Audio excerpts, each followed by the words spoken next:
intervention par téléphone. Et tous les jours à partir de 7h. Sur la fréquence magique, la 96.3 FM. 96.3 FM. Audi Actu. Audi Actu, vous y êtes et nous y sommes. Notre invité de ce matin nous vient donc d'une formation politique. Il s'appelle Monsieur Thomas Kokou-Noussoukwe. Mais avant de lui ouvrir le micro, très rapidement, les journaux qui sont sur notre table ont écrit ce matin. D'abord, Togo Matin, dossier accident vasculaire cérébral. Ce qu'il faut savoir sur cet accident qui tue 100 blessés. Également, poursuite de la session de plein droit, place désormais aux choses sérieuses au sein de la nouvelle Assemblée. Également, analyse, désignation ou nomination d'un Premier ministre. Le journal écrit, y a-t-il une différence entre nomination et désignation d'un Premier ministre? La question se pose et se repose de 7 ans par 7 ans sur toutes les abstentions au Togo sont cristallisées, espérant donc découvrir dans les jours, les heures, les minutes qui suivent l'identité de celle ou celui qui sera appelé à diriger le gouvernement. Également écrit toujours Togo Matin à sa une, modernisation des infrastructures, le nouveau complexe administratif de Lomé continue d'accueillir ces nouveaux locataires. Pour bien remplir leurs tâches, les députés togolais doivent se faire assister d'attachés parlementaires selon le MJPCST. Méga info également dans les kiosques ce lundi, émergence socio-économique par la transformation agroalimentaire. Le Togo signe un partenariat de transfert d'expertise avec la fondation Siamol pour la mise en œuvre de l'expérience sud-coréenne. Cohésion nationale et administration efficace, les chefs traditionnels de la préfecture d'Aguenivé renforcent leur capacité. Autre article également à découvrir, la diaspora togolaise et le financement des soulèvements de masse, de l'incivisme notoire, écrit le journal. Autre article toujours à sa une, Assemblée nationale, d'importantes propositions du MJPCST à prendre en compte pour la 6e législature. Liberté dans les kiosques quotidiens privés écrit activités politiques, la jeunesse de l'ANC annonce des activités de relance de la mobilisation.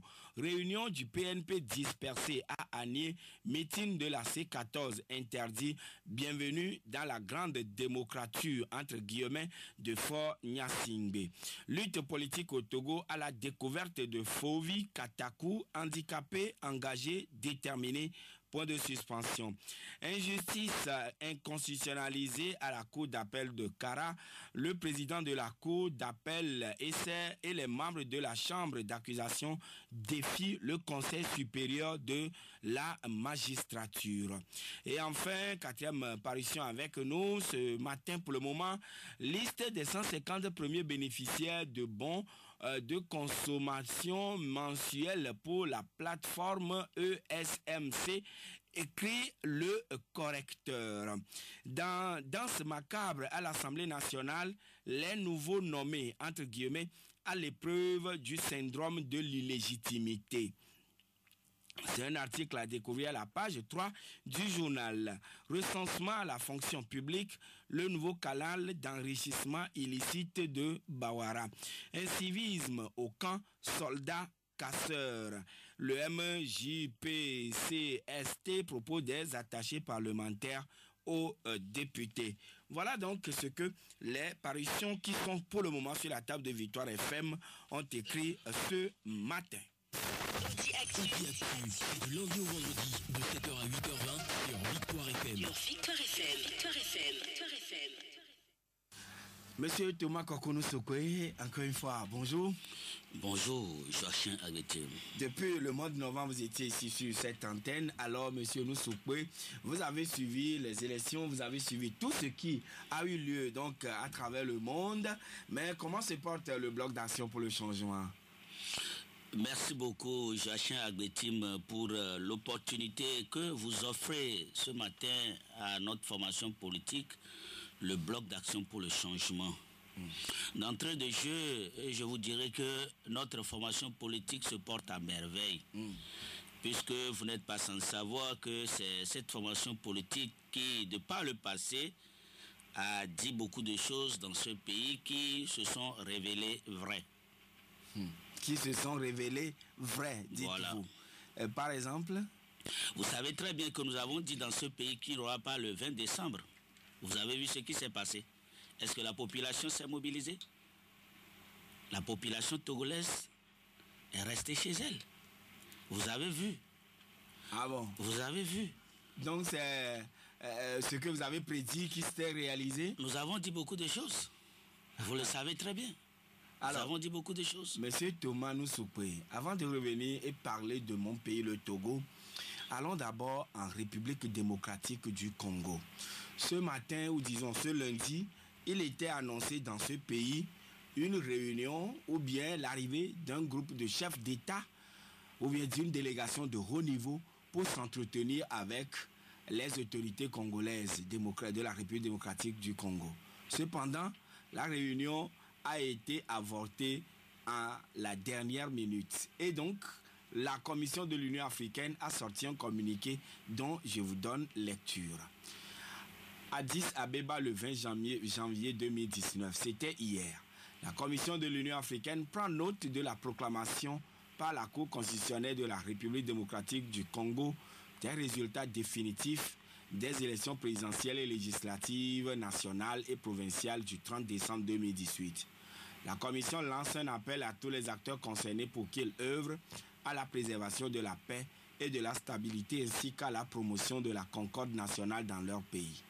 La Commission réitère la disponibilité continue de l'Union africaine à accompagner la RDC en cette phase critique de son histoire ainsi que sa solidarité avec le peuple congolais.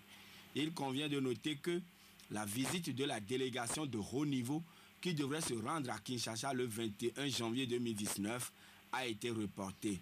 Un rapport sera soumis au sommet de l'Union de février 2019 sur les efforts entrepris en solidarité avec et en soutien à la République démocratique du Congo. Alors, pourquoi les chefs d'État ont été obligés de reporter leur réunion alors qu'ils avaient demandé à la Cour constitutionnelle de la RDC, disons aux autorités de la RDC, de suspendre la proclamation des résultats définitifs, mais la RDC n'a daigné leur obéir? Vous savez très bien que ce qui se passe en République démocratique du Congo est une prophétie. Et celui qui avait reçu cette prophétie s'appelle Simon Kibangou. Et la prophétie a été reçue le 17 juin 1944. Et nous voyons la réalisation, l'accomplissement de cette prophétie sur la terre de la RDC. Et si je dois vous rappeler le contenu de cette prophétie, c'était dit quelque part que vous verrez parmi nous émerger une personne qui nous sortira du joug colonial. Il sera bon, mais vous ne le suivrez pas et il sera assassiné. Et c'est Patrice Lumumba dont parlait le prophète Simon Kibangou. À la suite, il a dit, vous aurez un deuxième président. Il sera voleur, rancunier et méchant. La dépravation des mœurs envahirait les mentalités. Les enfants ne respecteront plus leurs parents. Vous verrez les exacerbations du vol et une grande famine entraînant un climat d'insécurité dans le pays. Vous le détesterez et le chasserez avec hargne. Et nous avons vu, c'était Mobutu. Troisième, il dit, le troisième président entrera. Il ne régnera pas longtemps et le pays sera divisé en 6 parties. Vous le tuerez. Et c'était Kabila père. Ensuite, Laurent Désiré Kabila. Laurent Désiré Kabila. Ensuite, le prophète Simon Kibangou dit, quand vous serez libérés, abstenez-vous du vol, car le responsable du pays à ce moment-là sera un chef de terre et du peuple. Il sera aussi un chef de l'argent et de guerre, et aussi un chef de la mort et de grincement de dents. Il parlait de qui? De Joseph Kabila. Ah bon? Et vous voyez aujourd'hui, dans le monde entier, ce qui se passe. Il est bien vrai que celui qui avait gagné les élections en RDC, c'était Martin Fayulu. Oui. Mais Kabila Joseph dit, moi je demande que Félix Tshisekedi soit proclamé vainqueur des élections présidentielles en RDC. Les Blancs se sont rugis, la France a dit ceci. Disons l'Union africaine a dit... métropoles, les pays colonisateurs. Voilà, ça veut dire que dans les pays où nous sommes, quand on parle de prophétie, il ne faut pas que les gens négligent. Et nous savons très bien qu'en Afrique, c'est sur 2 pays il y a des prophéties. La RDC et le Togo. Pour la RDC, Simon Kimbangu, le prophète, avait reçu cette prophétie depuis le 17 juin 1944. Et pour le Togo, c'est le 22 septembre 1946 par le prophète Ovenu. Et nous avons vu, quand nous prenons les 2 prophéties, nous voyons que les 2 prophéties s'accomplissent de jour en jour. Ah bon? Et nous nous posons la question de savoir pourquoi les responsables de ces pays n'acceptent pas respecter ce que la prophétie dit. Oui, mais par rapport au Togo, si nous revenons au Togo... D'abord, avant de parler de Togo, Monsieur Toumanou Soupri, est-ce que vous ne voyez pas que quand on parle de gouvernance, quand on parle de diriger un pays, c'est une grosse affaire que de s'acoquiner ou bien de s'attacher à une prophétie? Parce qu'il y a beaucoup de paramètres de pesanteurs qui entrent en jeu, ou disons qui se conjuguent par rapport à ce qu'on appelle diriger un pays, une nation. Qu'appelle-t-on gouvernance? Nous savons très bien que dans nos pays, les chefs d'État de ces pays sont élus sur le plan spirituel avant d'être portés sur le plan physique. Ceux que nous voyons à la tête de nos pays aujourd'hui ne sont pas tombés du ciel. C'est des gens qui devaient normalement diriger ces pays-là. Nous nous posons la question de savoir pourquoi ce n'est pas vous, Joachim, qui dirige aujourd'hui le Togo et que c'est Faure Gnassingbé. C'est parce que c'était prédit que c'est Faure Gnassingbé qui doit accéder à la magistrature suprême. En RDC, nous avons vu la prophétie. Mais quand les gens disent de mettre de côté la parole de Dieu et de prendre la parole humaine, je me dis, mais l'homme n'est pas tombé de lui-même. Néanmoins, c'est un créateur qui nous a conçus. Et nous devons respect à ce créateur. Nous devons obéissance à ce créateur. Oui. Voilà pourquoi nous, au Bloc d'Action pour le Changement, tout ce que nous pouvons faire pour que les acteurs politiques en place acceptent qu'il faut gouverner spirituellement avant de gouverner physiquement, nous le faisons. Donc, vous travaillez pour que les pays africains, notamment le Togo ou bien la RDC, soient d'abord sur le plan spirituel bien stable avant de le transposer au plan physique. Sur le plan physique. Vous savez très bien que toutes les nations sont dirigées spirituellement. Toutes les nations sont dirigées spirituellement. Et justement, par rapport à cette affaire-là, ce sont les loges, ce sont les groupes ésotériques qui décident de ces aspects le plus souvent. Mais là, ils parlent le plus souvent de géostratégie, géopolitique, etc. Mais ce sont des loges dans lesquelles ils décident de quoi ou de ce qui doit être fait à la tête des différents pays. Et c'est la diplomatie. C'est la diplomatie. C'est ça. C'est pour cela que nous ne comprenons pas pourquoi les gens n'acceptent pas les prophéties. Donc, ce qui se passe en RD Congo aujourd'hui, c'est la réalisation de la prophétie. C'est la réalisation de la prophétie de Simon Kimbangu. Oui, mais quand même, Joseph Kabila s'en va ainsi. Oui, Joseph Kabila s'en va.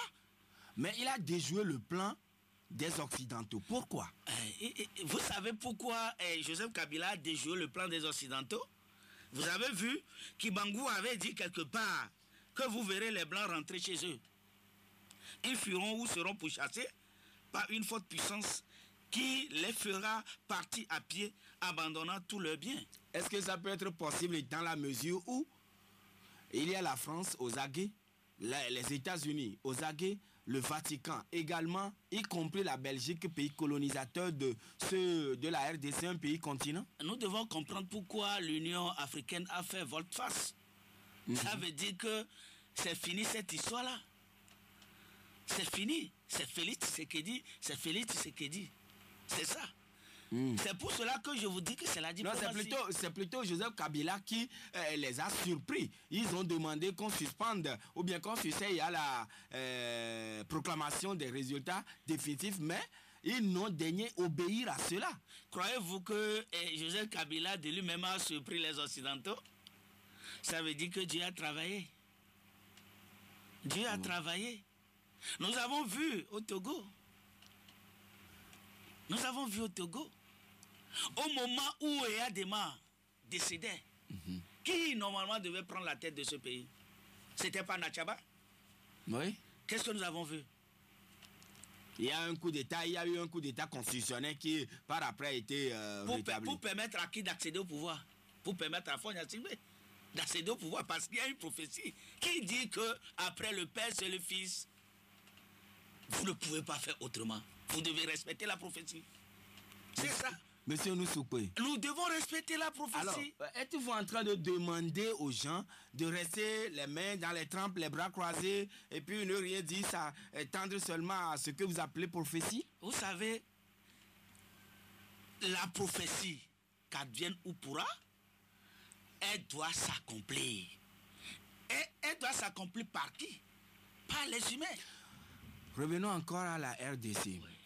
Pourquoi les attentions, les intérêts des Occidentaux, disons, l'attention des Occidentaux se focalise beaucoup plus sur la RDC? Pourquoi? La RDC, c'est un pays riche. Très très riche en Afrique. Et vous savez que il a été colonisé par la Belgique. Oui. Mais nous devons nous poser la question de savoir pourquoi la France s'ingère aujourd'hui. C'est pas la France qui avait colonisé la Belgique, la RDC. C'était la Belgique. Et s'il faut parler aujourd'hui, c'est la Belgique qui doit parler. Pourquoi la France s'ingère? La France n'a pas le droit de s'ingérer dans la politique de la RDC. C'est parce que il y a des intérêts qui sont mis en jeu. Oui. La France aussi veut ça pas. Les États-Unis également privilègent leur part. Il y a les Nations Unies également qui, depuis 1965, a toujours la MONUSCO là-bas. C'est ça. C'est ça. C'est pour cela que nous, les Africains, nous devons prendre conscience et savoir ce que nous devons faire sur le plan politique pour que nos peuples, au moins, survivent. Parce que nous ne pouvons pas laisser nos pays dans les mains des Occidentaux. Même s'il faut que les Occidentaux profitent des richesses de nos pays, il faut que nous asseyions avec eux et nous décidons de commun accord les parties qui doivent leur revenir et les parties qui doivent également revenir au peuple. Mais si nous ne voulons pas nous asseoir avec eux, croyant qu'en faisant nos gymnastiques, ils vont nous laisser tranquilles, ils ne vont jamais nous laisser tranquilles. Vous avez vu la France? La France ne veut jamais lâcher le Togo parce que la France dit que le Togo est un butin de guerre pour lui. Et vous voyez ce qui se passe dans notre pays? Voilà pourquoi nous, acteurs politiques togolais, nous devons se ressaisir et voir dans la mesure du possible quelle stratégie développer pour que, même si la France doit rester, que nous aussi, nous essayons dans la mesure du possible de faire que le peuple aussi profite de la richesse du pays. Parce qu'aujourd'hui, la richesse togolaise, c'est quelques personnalités qui profitent, y compris la France. Oui, mais la France profite de quelle richesse du Togo? Vous savez, Quelle richesse? les contours globaux là, vous avez laissé ça dans la main de qui? Ce sont les Américains qui nous ont construit cela. Les Américains vous ont construit. Oui. Mais qui a mis ce projet en place? Bolloré est togolais ou bien français? C'est ça. C'est le problème que nous avons en Afrique.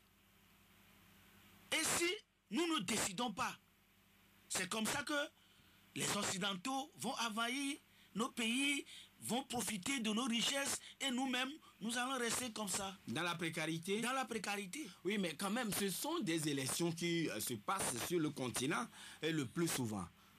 Et les élections. Oui. Il y a une élection qui s'est passée au Togo. Est-ce que c'est une élection ou bien c'est une mascarade? Le 20 décembre dernier, Oui. les Togolais étaient partis aux urnes. Oui. Monsieur Thomas Sopoy, Oui.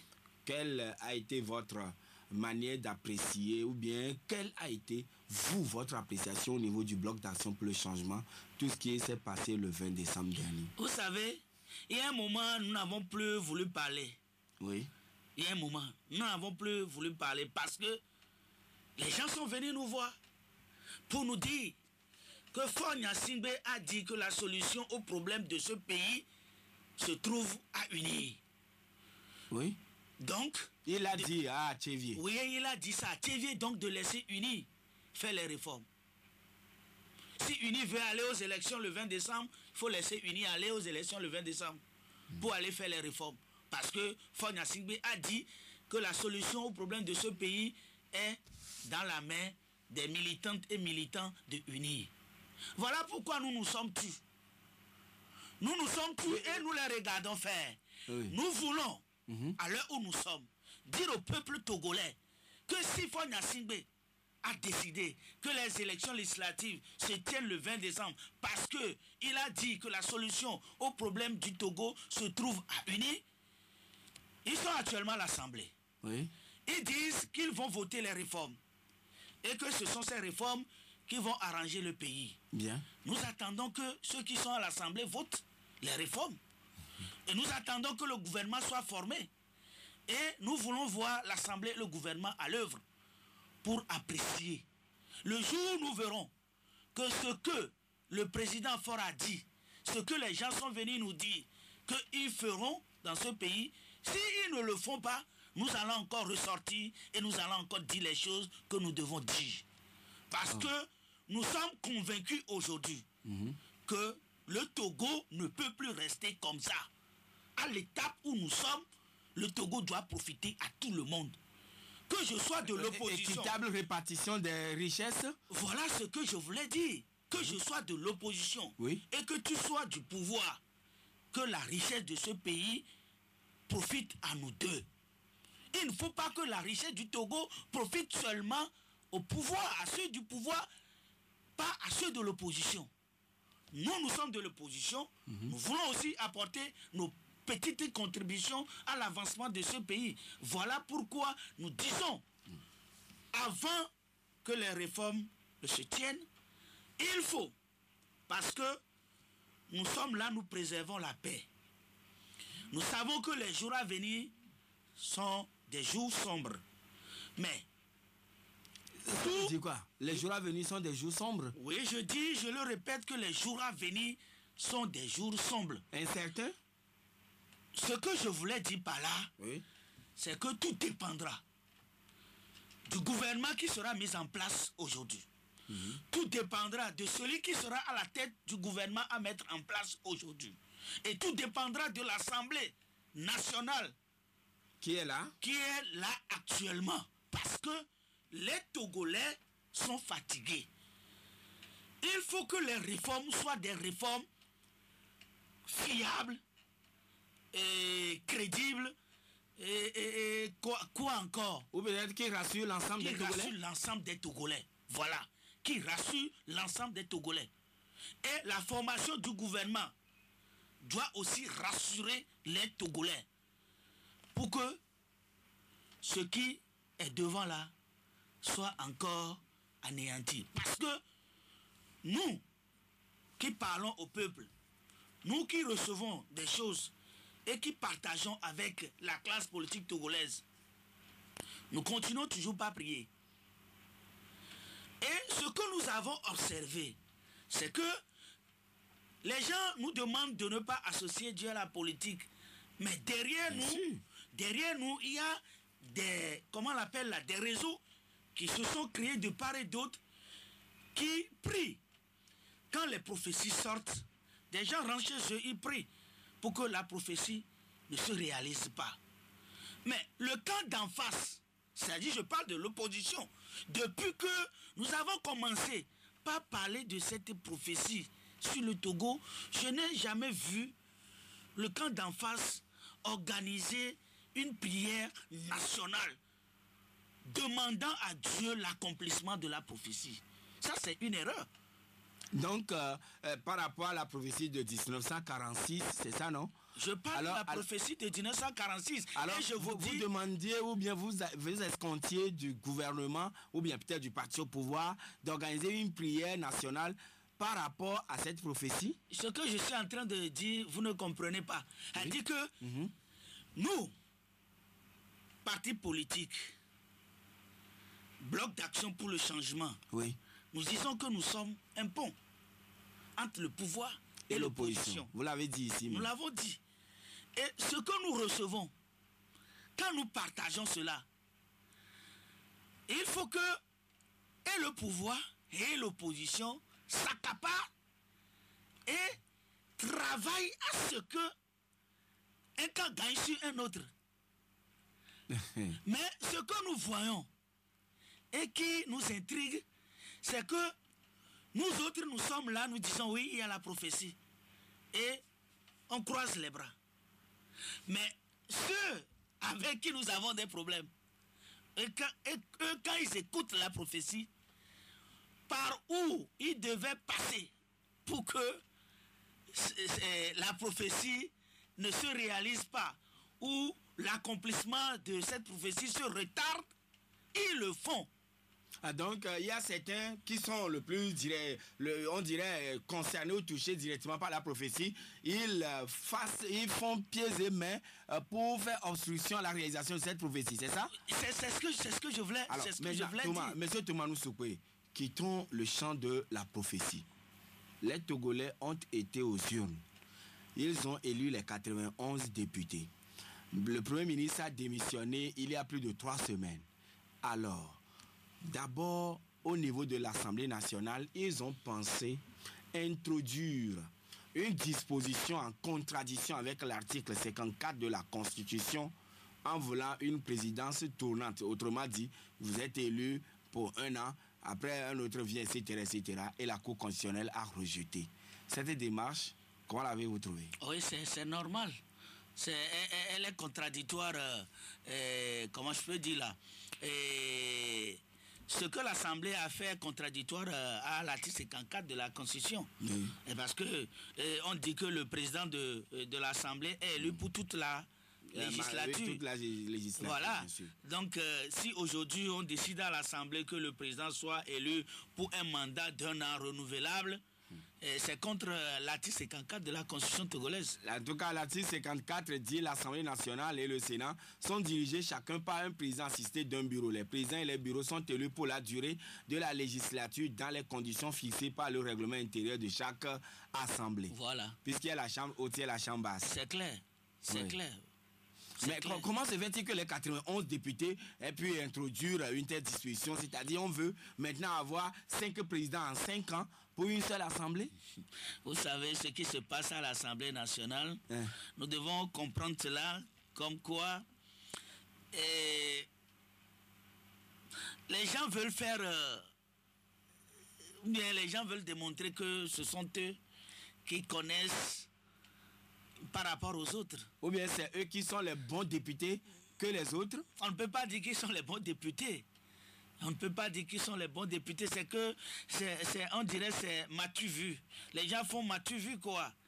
Dit pour que le chef de l'État les apprécie à leur juste valeur. Mais nous disons que là où nous sommes aujourd'hui, nous ne devons plus blaguer avec le Togo.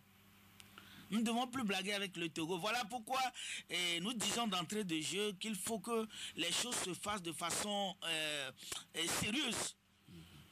pour que la population ne boude pas. Parce que si on donne encore l'opportunité à la population de bouder, le pays sera ingouvernable. Le pays sera ingouvernable. Voilà pourquoi nous disons que si vous dites que la solution au problème togolais, c'est à unir, ok, vous êtes allé aux élections le 20 décembre, vous avez mis une assemblée nationale en place, vous avez demandé au Premier ministre de rendre sa démission, il a rendu sa démission il y a de cela 3 semaines, alors il faut nommer un nouveau Premier ministre et aller à la formation d'un nouveau gouvernement. Oui, mais pourquoi Ensuite, la nomination la tarde? Vous devez comprendre quelque chose. Pourquoi? Cette nomination du Premier ministre tarde parce que celui qui avait rendu son tablier, il est actuellement député à l'Assemblée nationale. Oui. Je voulais parler de M. Selom Klassou, oui, qui est député aujourd'hui à l'Assemblée nationale. Et là où il est, nous devons comprendre que il était deuxième vice-président premier vice-président à l'Assemblée nationale avant d'être nommé, comment on l'appelle là, Premier ministre. Oui. Et même quand il était nommé Premier ministre, il avait toujours gardé ce poste de Premier vice-président de l'Assemblée nationale. Et aujourd'hui, il est revenu en tant que député et il attend qu'il soit nommé président de l'Assemblée avant que le poste de Premier ministre ne revienne à quelqu'un d'autre. Nous disons que cette manière de faire n'est pas normale. C'est une analyse? C'est une analyse qui est bien fondée. Une analyse qui est bien fondée. Elle dit que là où nous sommes aujourd'hui, les gens attendent la composition du bureau de l'Assemblée nationale avant de donner le nom du nouveau Premier ministre. Non, mais est-ce que c'est comme ça la pratique? Alors que ce n'est pas comme ça que ça se passe. Ce n'est pas comme ça Premier ministre qui rend ou qui a démissionné et il faut attendre éternellement avant de nommer un nouveau Premier ministre. Le président de la République ne doit pas attendre éternellement. Le président de la République, là où il est maintenant là, il doit rassurer M. Selom Klassou et aller à la nomination d'un nouveau Premier ministre. Mais qui force la main du chef de l'État? Vous devez comprendre celui-là qui force la main du chef de l'État. Vous devez comprendre. Ah bon? Vous devez comprendre celui-là qui force la main du chef de l'État. C'est pourquoi nous disons là où nous sommes aujourd'hui, pour décanter la situation, il faut que le chef de l'État, Faure Gnassingbé, nomme un nouveau Premier ministre. Il faut que le président de la République nomme un nouveau Premier ministre. Toujours dans le camp du Parti uni ou bien peut-être de l'opposition qui a été aux dernières législatives. Ce que nous avons dit de par le passé, qu'est-ce que nous avons dit? Vous avez parlé d'un gouvernement de 7 membres, etc. Nous avons dit qu'on doit former un gouvernement de mission transitoire. Et à la tête de ce gouvernement, il doit avoir un Premier ministre issu de l'opposition extra-parlementaire. C'est ce que nous avons dit. C'est ce que nous avons dit. Un Premier ministre de l'opposition extra-parlementaire. C'est ce que nous avons dit. De la C14 avant que les élections du 20 décembre ne se tiennent. Oui, vous l'avez plusieurs fois répété. Maintenant, est-ce que dans le schéma actuel, vous envisagez un Premier ministre issu de la C14 là-bas? Vous devez comprendre pourquoi les gens ont renversé les choses.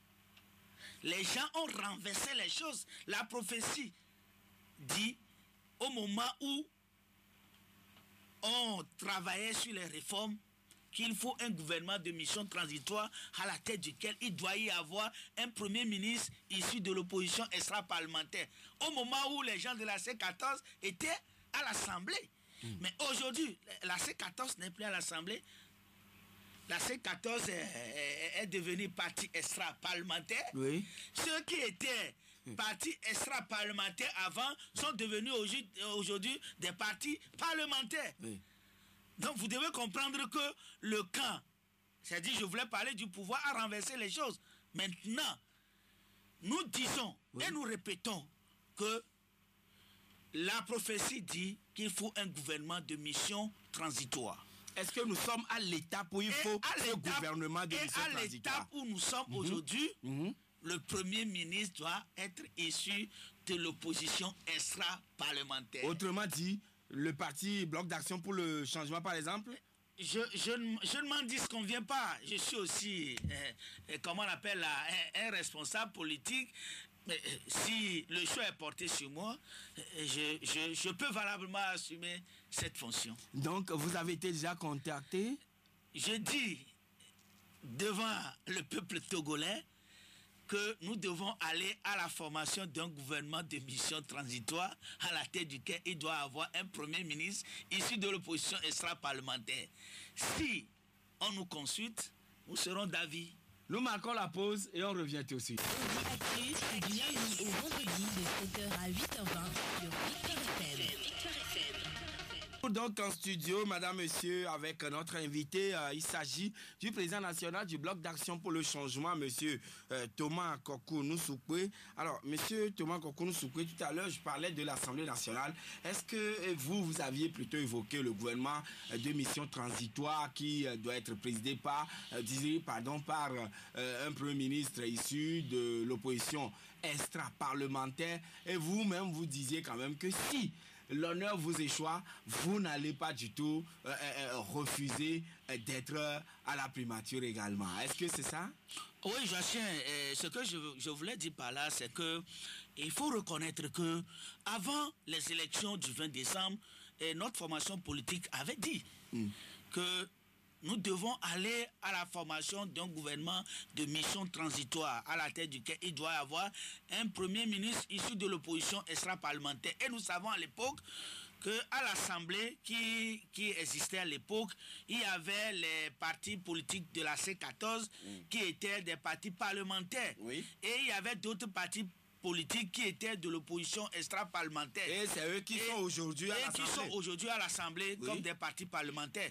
Et nous disons à l'époque que avant les élections et avant les réformes, il faut qu'on confie le poste des affaires étrangères, c'est-à-dire le portefeuille ministère des affaires étrangères à la C14, la communication à la C14 et la justice à la C14. Nous l'avons dit de par le passé.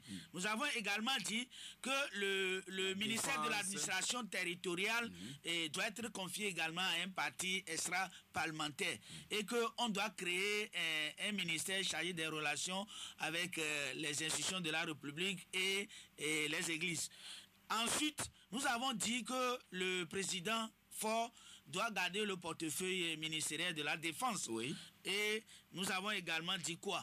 Que dans ce gouvernement de mission transitoire, ces portefeuilles clés-là, les 7 personnalités qui seront à la tête de ces portefeuilles clés-là, doivent se retrouver de temps en temps pour préparer la succession de 2020. Parce que nous disons à l'époque que Faure Gnassingbé ne devait plus être candidat pour les élections présidentielles de 2020 et qu'il faut une autre personnalité à la tête du pays en 2020. Donc que c'est dans ce gouvernement de mission transitoire que cette décision sera prise et celui qui devait succéder à Faure Gnassingbé sera également connu par ce cercle-là. Mais ce que nous avons vu et qui nous a un peu bouleversé, c'est le fait que les gens n'ont pas accepté cela. Sinon, on devait former ce gouvernement, faire les réformes avant d'aller aux élections législatives. Malheureusement, ils ont renversé les choses. Ils sont allés aux élections législatives le 20 décembre. Et aujourd'hui, il y a une nouvelle assemblée. Le Premier ministre d'alors, M. Selom Klassou, a rendu sa démission. À l'heure où nous sommes, le président de la République doit nommer un nouveau Premier ministre. Oui. Et nous disons que ce Premier ministre, qui normalement devait être issu de l'opposition extra-parlementaire, oui. Et que nous voyons aujourd'hui que ces partis politiques dont nous parlons à l'époque sont aujourd'hui à l'Assemblée. Donc les donnes ont changé. Les donnes ont changé. Quitte au président de lire ce que nous avons dit et de faire en sorte que la formation de ce nouveau gouvernement reflète exactement ce que nous avons dit de par le passé. Mais est-ce que vous pensez voir aujourd'hui un parti membre de la CEDEAO, de la C14 être au gouvernement? Vous savez, puisque le gouvernement est issu, le plus souvent c'est à la fin, au lendemain plutôt d'une élection législative qu'on forme un nouveau gouvernement. Je sais. La C14 n'a pas été aux élections. Oui. Et maintenant la C14 serait au gouvernement. Vous savez, c'est la toute dernière opportunité et occasion pour mes grands frères et mes sœurs de la C14 pour la formation d'un nouveau gouvernement à venir. J'aurais souhaité que la C14 accepte de rentrer dans ce gouvernement. Pourquoi? Vous savez pourquoi je dis que la C14 doit rentrer dans ce gouvernement? Non. Pour ce qui concerne les réformes à venir. Nous avons dit que c'est le gouvernement qui doit présenter un projet de réforme à l'Assemblée. Et si nos frères et sœurs de la C14 sont dans ce gouvernement, ils donneront leur point de vue. Et s'il plaît à Dieu, ces points de vue seront acceptés. Et le projet de loi qui sera déposé à l'Assemblée va comporter également les avis et les points de vue de la C14. Voilà pourquoi je dis que la C14 doit également saisir cette opportunité à rentrer dans le gouvernement à former par le président de la République. Mais le plus souvent on dit le qui a gagné, c'est lui qui dirige et gère les affaires. Vous savez, c'est UNI qui a remporté le gros lot des législatives. Vous savez, UNI, normalement, ne devait pas organiser les élections du 20 décembre. Les élections du 20 décembre, on devait voir la C14 et UNI. Ensemble, comme nous n'avons pas vu la C14, et que c'est seulement UNI et quelques partis politiques qui sont allés à ces élections, nous disons que il revient à UNI parce que nous, quand nous crions à l'époque, ils étaient venus nous voir pour nous dire que le chef de l'État a dit à Tivier que la solution au problème du Togo est à l'UNI. Que eux, si la C14 ne veut pas aller aux élections du 20 décembre, eux, ils iront et ils vont faire les réformes pour que ce que le chef de l'État a dit à Tivier s'accomplisse. Voilà pourquoi nous disons que, à l'heure où nous sommes, l'Assemblée qui est là actuellement, que la C14 dit ne pas reconnaître. Que la C14 dit ne pas reconnaître. Si cette Assemblée veut se racheter, elle doit voter les réformes en bonne et due forme, les réformes crédibles, les réformes fiables.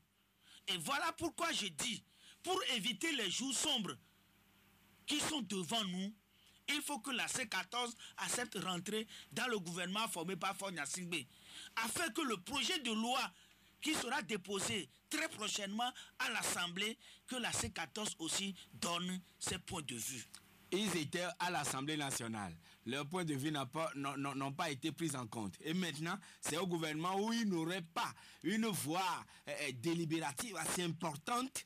Vous pensez que c'est à ce niveau-là ils vont pouvoir agir? Vous devez comprendre et influencer? Vous devez comprendre que c'est l'intérêt du Togo qui est en jeu. Ce n'est pas l'intérêt du pouvoir, ni l'intérêt du gouvernement, ni l'intérêt de la C14 qui est en jeu. C'est l'intérêt du peuple togolais qui est en jeu. Donc nous devons faire en sorte que le peuple togolais trouve enfin un ouf de soulagement. Parce que le peuple a soif de la tenance. Le peuple a soif du changement. Et nous devons, en tant qu'acteurs politiques, donner à ce peuple-là la tenance et le changement dont il a besoin.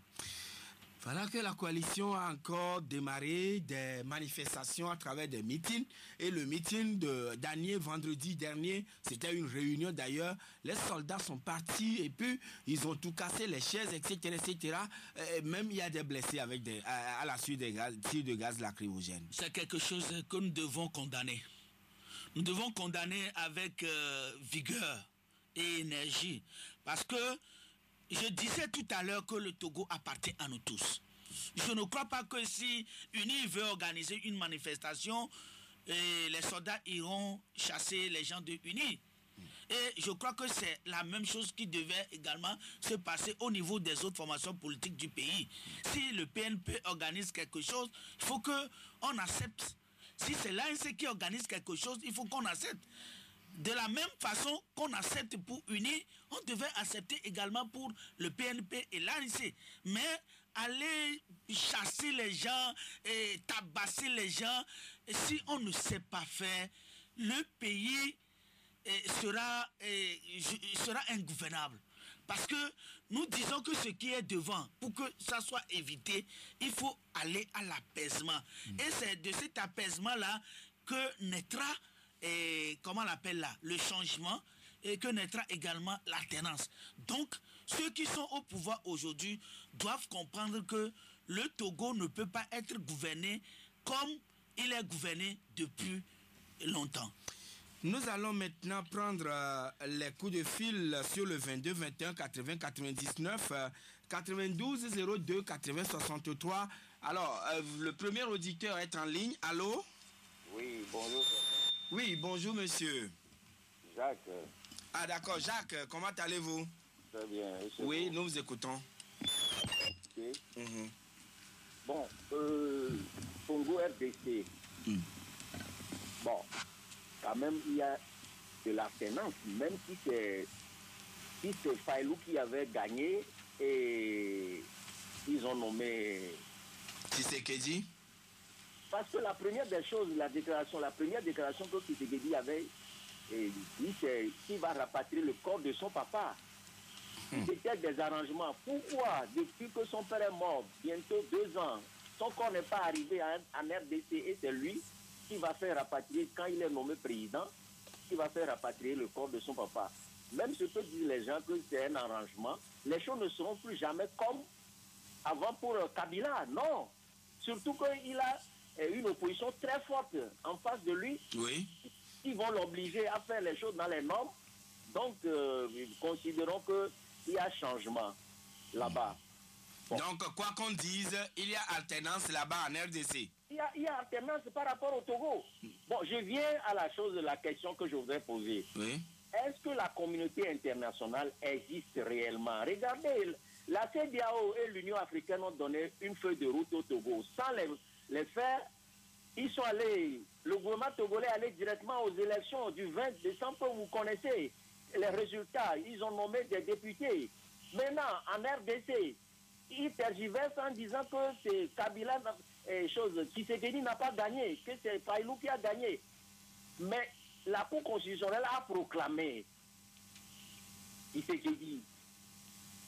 Maintenant, ils ont fermé le groin de ces présidents qui parlent, même les Blancs. Est-ce que la communauté internationale existe réellement ou bien c'est des arrangements? C'est peut-être une chimère. Alors, nous allons... la question sera posée tout à l'heure à M. Noussoukwe et il apportera des éléments de réponse. Alors, M. Komlanvi? Oui, bonjour, monsieur. Oui, bonjour. Oui, je me salue sur notre invité ce matin. Oui.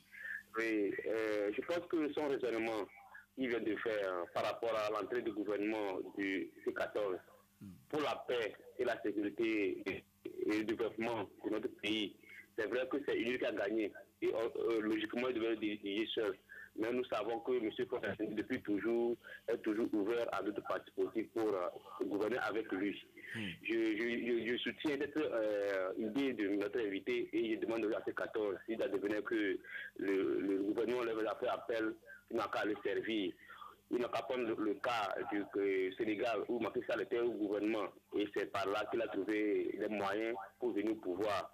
Vous voyez aujourd'hui, c'est les négociations. Il ne sert à rien de muscler. Ou même au Congo dont on parle actuellement. Celui qui veut le pouvoir, ce n'est pas tout seul par la rue, bien par les injures, bien par la position farouche au pouvoir, mais ce n'est pas des négociations. La politique aussi passe par là. Merci. Merci, monsieur Komlanvi. Monsieur Pelé? Bonjour. Bonjour. Bonjour, Thomas. Bonjour, monsieur Pelé. Oh, oui, bon, vous savez, le RPT a gagné ces élections. Il faut que le RPT forme son gouvernement et travaille. Parce que vous êtes un leader. Un leader, c'est celui qui donne l'orientation. 14 n'a pas participé aux élections législatives. Pourquoi va participer le gouvernement? Il a donné les raisons. Certainement, vous l'avez écouté, non? Oui, bon. Si le président vous appelle de rentrer dans ce gouvernement, est-ce que vous allez rentrer? D'accord, la question lui sera posée. Est-ce qu'aujourd'hui, ce qui s'est passé à ces élections-là en tant que vous, à vos oracles là, est-ce que le point Gamaïga a agi sur l'opposition? Merci. Bien noté, monsieur Pelé. Et maintenant, c'est Bruno. Pardon, Bruno. Bruno, bonjour. Oui, bonjour, monsieur Joachim. D'accord, nous écoutons Bruno. S'il vous plaît, je veux parler à monsieur Thomas Mouskoué. Et tout ce qu'il dit, je l'écoute avec intérêt. Mais je veux un peu lui faire une petite point sur ce qu'il a dit de rentrer dans le gouvernement par la C14. Franchement, nous ne comprendrons rien pour que notre opposition rentre encore dans ce gouvernement. Pourquoi l'opposition a rentré dans des gouvernements avec RPT jusqu'à ce que ça change une. Ils n'ont rien apporté. Et l'Assemblée, l'opposition avait participé.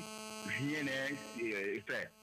Et aujourd'hui, nous ne sommes pas à l'Assemblée. Ils ont chassé indirectement nos députés, les députés de l'opposition à l'Assemblée. Et on va participer à ce gouvernement pour travailler avec qui? Et avec comment? Quelle politique on va aller faire là-bas?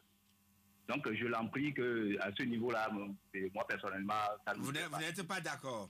D'accord. Merci beaucoup, Bruno. Voilà, l'auditeur dit visiblement, il n'est pas d'accord avec vous, puisqu'il a étayé son raisonnement en disant, de par le passé, il y a eu plusieurs fois l'entrée de l'opposition au gouvernement.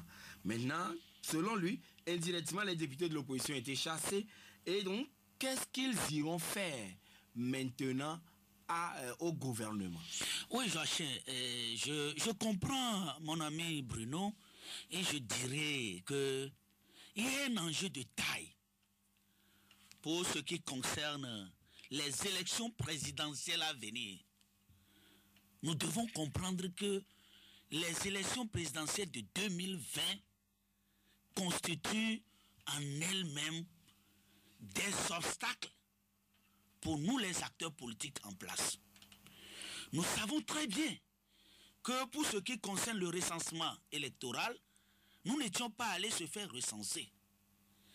Et il y a un article du code électoral qui dit que nous devons être électeurs avant d'être éligibles. Mais pour le cas de la présidence, cette disposition ne frappe pas. Mais c'est pour les législatives. Allez-y. Ce que je voulais dire par là, si nous ne permettons pas à la C14 de rentrer dans ce gouvernement, peut-être que c'est encore une opportunité qui va nous échapper. Et tout à l'heure, Pelé disait quelque chose qu'on dirait que le pouvoir a fait a travaillé les acteurs politiques de la C14 à telle enseigne qu'ils se sont tus et ils étaient passés. Il a cité quelque chose en éveil, je crois. Il a dit, c'est quelque chose que les gens pratiquent. C'est une incantation. C'est une incantation, ça dit que tu vas prononcer ça au moment où ton adversaire dort, toi tu passes. Le temps que ton adversaire se réveille là, toi tu es déjà loin. C'est Pongamaïga. C'est de ça Pelé en train de dire que c'est comme ça. Donc on a envoûté l'opposition. Que c'est comme ça que pour lui, c'est comme si la C14 a été envoûtée par le pouvoir en place. Non, nous parlons quand même d'une bataille politique. Est-ce que ça peut aller jusqu'au niveau mythique ou bien mystique, pardon? Et Joachim, qu'est-ce que nous appelons pouvoir? Le pouvoir, c'est autre chose, hein? Ceux qui ont le pouvoir aujourd'hui luttent à ce que le pouvoir reste avec eux. Par tous les moyens? Oui, par tous les moyens. Spirituels, tout. Ils font tout. Ils sont dans les réseaux. Ils sont dans tout et tout. Mais nous autres qui sommes de l'opposition, si nous voulons, nous aussi, avoir le pouvoir, nous devons travailler. Et donc, pour vous, la C14 doit aller au gouvernement. Moi, ce que... En tout cas, comme l'ami a abondé dans le même sens que vous en disant qu'il faudrait qu'il adhère à votre idée. Et il a dit que le chef de l'État est ouvert à ce genre de trucs. Et puis, Macky Sall était allé au gouvernement avant d'avoir les moyens de savoir comment il faut contourner Ouad, etc., pour qu'il gagne. Et même, il a cité aussi le cas de Tshisekedi. Il faut entrer en négociation douce. Exactement. Vous voyez ce que nous sommes en train de dire aujourd'hui? Ce qui s'est passé en RDC, où Martin Fayoulou a gagné les élections. Oui, proprement. Roule les mains. Mais, qu'est-ce que Kabila et Joseph a dit? Que lui, c'est Félix Tshisekedi ou rien. Nous pouvons vivre la même situation. Donc Tshisekedi était entré en négociation avec... Nous pouvons vivre la même situation ici chez nous au Togo. Prenons par exemple, comment on l'appelle là, Jean-Pierre Fabre, Agbeome Kodjo, et qui encore d'autres qui sont allés aux élections présidentielles et que comment miracle. Je peux dire, par miracle, c'est comment on l'appelle là, c'est Fabre qui gagne les élections et que faut dire non, moi je veux Agbeome Kodjo. Ce schéma peut également se passer au Togo. Ce schéma peut également se passer au Togo. Et comment parer à cela? Mais comment parer à cela? C'est de saisir les opportunités qui s'offrent devant nous, mettre en confiance ceux qui nous gouvernent et ensemble, pour les élections présidentielles de 2020, on dirait, et enfin, les Togolais ont un président démocratiquement élu. Quoi qu'on dise, aujourd'hui, ce n'est plus Joseph Kabila au pouvoir, que c'est en fait une alternance qui s'est opérée. Et c'est ce que les Togolais aussi attendent. C'est ce que les Togolais aussi attendent. Qu'il y ait une alternance au Togo en 2020. Oui, mais Pelé, lui, l'a dit, UNIR a gagné, il faut laisser UNIR seul gérer le pouvoir. Est-ce que si on vous fait appel vous-même, est-ce que vous irez au gouvernement? Vous savez, ce que Pelé a dit, que UNIR a gagné, il faut laisser UNIR seul gouverner, le contexte est différent. Pour les élections du 20 décembre, qui devait normalement aller à ces élections? C'est UNIR la C14. Bien sûr. Mais qu'est-ce qui s'était passé que c'est UNIR seul qui est allé à ces élections? Ça veut dire qu'il y avait des coups de force. Est-ce que nous allons vivre au Togo par des coups de force? De coups de force en coups de force. En coups de force, de coups de force en coups de force. Il faut arrêter ce schéma-là. Il faut arrêter ce schéma-là. Donc, l'opposition doit aller au gouvernement. L'opposition doit aller au gouvernement. Et vous-même, vous l'avez dit, si on vous fait appel... Nous sommes d'avis. Vous êtes d'avis. Alors, monsieur Thomas Kwaku Sokwe, nous sommes pratiquement à la fin de l'émission. Cependant, Jacques a posé une question. Il demandait de savoir est-ce que la communauté internationale existe réellement? Vous savez, la communauté internationale existe et c'est l'intérêt qui guide cette communauté internationale-là. Voilà pourquoi j'avais dit que nous devons faire en sorte que et la communauté internationale et le pouvoir en place et l'opposition en place, nous devons travailler main dans la main à ce que chacun puisse gagner son intérêt. Merci. Monsieur Thomas Kwaku Sokwe, c'est à vous de... je dois vous remercier pour l'occasion que vous nous avez offerte ce matin. Mais demain, il fera beau pour le Togo. Bien sûr que oui. Voilà. C'est fini pour aujourd'hui, madame, monsieur. Merci à vous tous qui nous avez prêté votre oreille attentive. Ne quittez surtout pas la fréquence 96.3 qui est également reçue sur le www.radiovictoire.fm. Coucou parisien. C'est lui qui était derrière la belle vitrine qui a su nous aider, nous accompagner sur le plan technique. Merci. Alors, comme c'est le début de la semaine, je nous souhaite à toutes et à tous excellente semaine pleine de victoires et beaucoup de succès, de bonheur, de joie.